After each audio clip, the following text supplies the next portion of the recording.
Grabe guys. Ngiti niya. Kanina nagaya ako guys, ngiti niya. Hindi na ako marunong bullshit.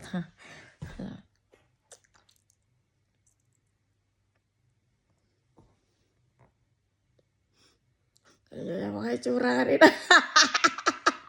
Grabe guys. Alam mo kung bakit hindi ako tumatagal sa labas guys? Kasi parang kapag tumatagal ako doon kasama nila, nagiging kamukha ko yung gorilla na nakakulong sa Manila Zoo. Yes, buti na lang guys umalis ako doon kasi tingnan mo yung smile ko medyo matino-tino. Pero kapag nandun ako guys, grabe na nakakakulubot ng mukha guys. Imagine walang anti-aging sa Denmark. Sa Pilipinas mayroon mga maintenance sa katawan mo. Nako. Pilipina is the most beautiful woman in earth. Sana all. Sana. Tapos yung mga international na magaganda, naku puta ng babae ito. Gusto ko nang patayin to talaga. Kaya pala nanggigigal sa totoo lang guys. Yes guys.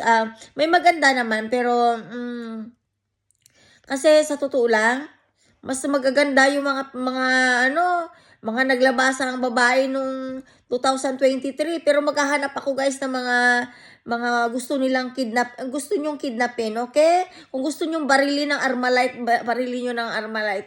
Mag-YouTube ako mamaya guys, maghahanap ako ng mga vlog doon na pwede nyong kidnapin. Buti na lang isa na lang yung phone ko ngayon dahil kung mayroon akong phone guys na pwede ako mag-edit yung mag-insert ng mga mukha na pwede nyong kidnapin. Sana maghahanap ako ng mga alam mo na yung mga mamamatay tao na kailangan yung pugutan ng ulo, yung ganun. Ayun dapat kasi guys ang talagang inaano. Kaya guys kung gusto nyo ng pretty kayo, huwag kayong pupunta dito sa countering ito kasi sa totoo lang guys nakakalabo ng mata, nakakabingi. Yes, nakakabingi dito guys kapag nandito ka.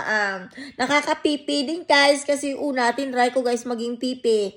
Tinry ko din guys maging bobo. Ayun guys, tuwang-tuwa naman sila guys sa resulta. At yun nga guys, pisting yawa nga sila guys. Tapos alam mo guys, sa totoo lang, maghahanap ako ng mga anak ko na yung putok sa buho ng tambo. Alam mo yung tambo na nilalagyan ng tagabang?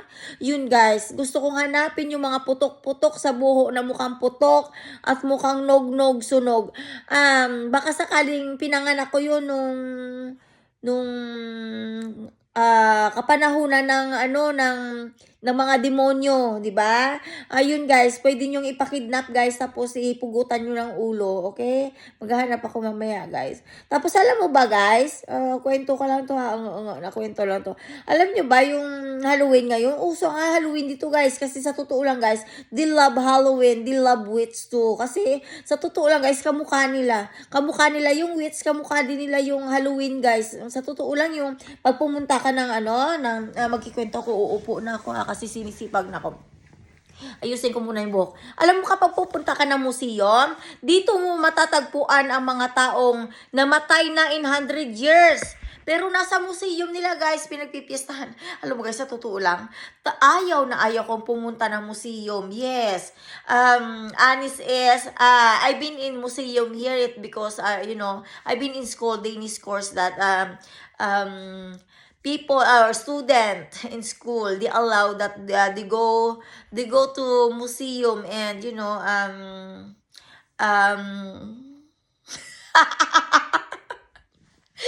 they allowed us to go to museum guys for free. But I discovered something that yung mga patay pala guys ayaw nilang ilibing.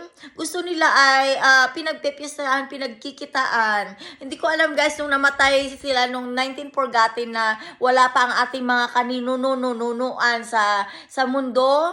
Ayun guys, patay na sila guys pero nasa museum pa rin. At yun nga guys, hindi ako nag-i-enjoy kasi doon mo rin guys makikita yung mga arinola nila noong kapanahunan ni Kupong-Kupong guys na mukha siyang alam mo yung sartin na plato sa atin, yung parang lata. Ganun yung arinula nila guys, ang laki-laki. Ang laki guys, Diyos ko.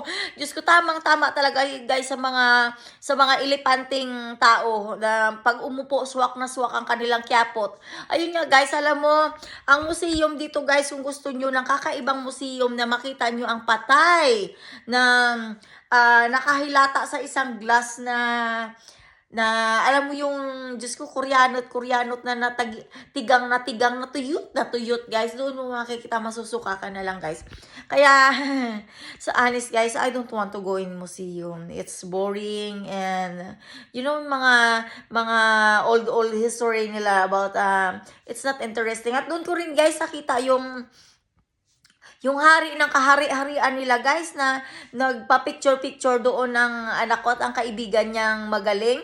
Ayun, guys, nakita ko, yun nga, guys, may sungay na ganito. Nagulat ako, guys. Diyos ko.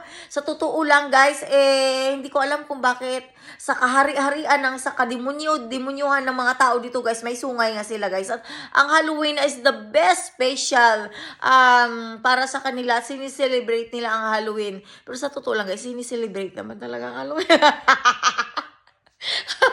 Hinihilo-hilo ko lang kayo, guys. Pero sa totoo lang, ano bang mayroon sa Halloween? Diba? Ano bang meron? Okay lang naman mag-celebrate ng mga Halloween. Pero hindi ka ba ibed? Yung, alam mo na, hindi ka naman demonyo, diba? Yung okay lang yun. Tapos tingnan mo yung uso ko, guys. Grabe. May gusto kasi akong gayahin, guys, na grabe. Yakang-yaka. Ayun nga, guys. At, yun. Ang wits dito, guys, sinusunog. Sana isa sila sa masunog, guys. Hindi ko nga maintindihan, guys, bakit buhay pa rin sila na ngayon. Every year, nagsusunog sila ng wits. Tapos every place in Denmark is very special. Kumakanta pa sila, guys. Hindi ko alam kung anong kinakanta nila. Ari, nandito na naman tayo. Sunugan na naman ng mga wits. Pero ang mga wits, sa totoong wits, nakademunyuhan ang ugali. Namumuhay at namamayapa sa kanilang country. Chuguru. Berka 8 minute. Ayun nga, guys, yun. Bye, guys. Happy Halloween.